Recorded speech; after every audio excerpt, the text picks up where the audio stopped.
Venezuela is the latest country to cut diplomatic ties with Ecuador over a raid of Mexico's embassy earlier this month.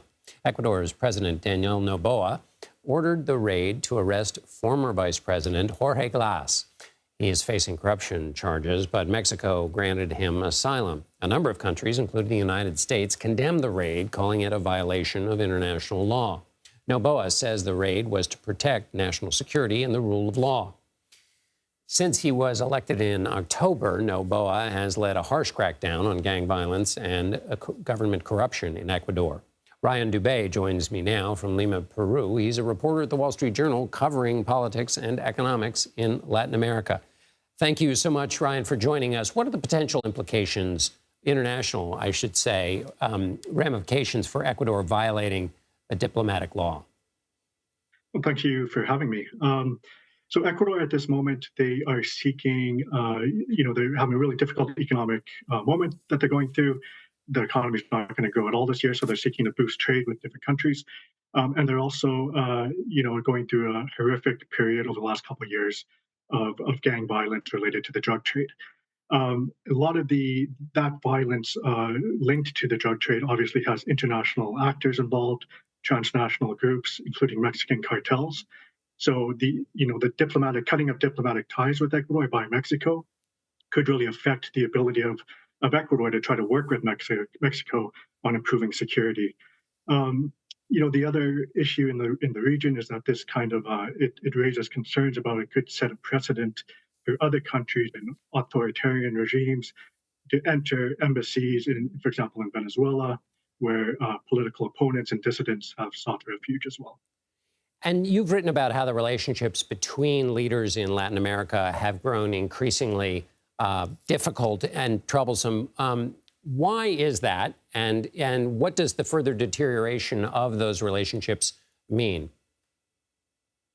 So over the last few years, we've seen a rise in Latin America, like many other parts of the world, of anti-establishment kind of populist candidates. This has been driven by people who are upset about the economic situation, about crime and violence, as well as corruption, and it was accentuated during the pandemic as well. So some of those candidates, or some of those politicians and presidents now are on the left, others are on the right politically, and they are very kind of they don't have that diplomatic kind of tradition, I guess, in Latin America.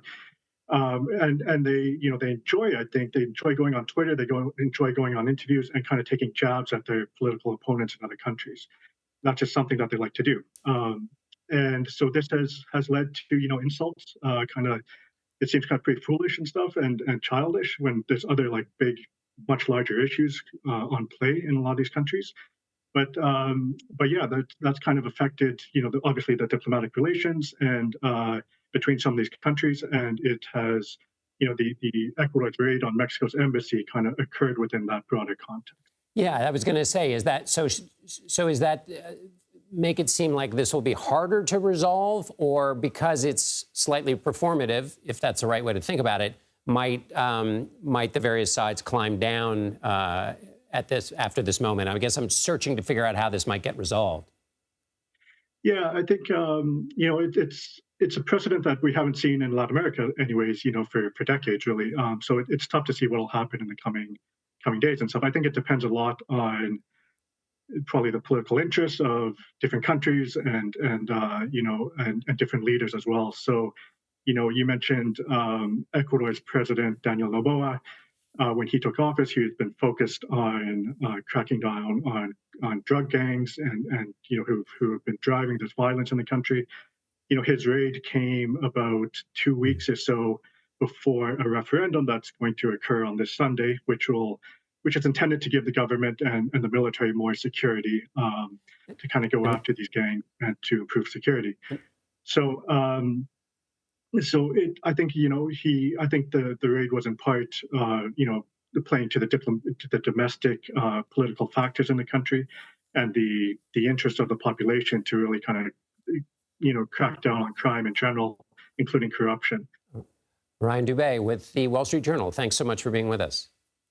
Thank you.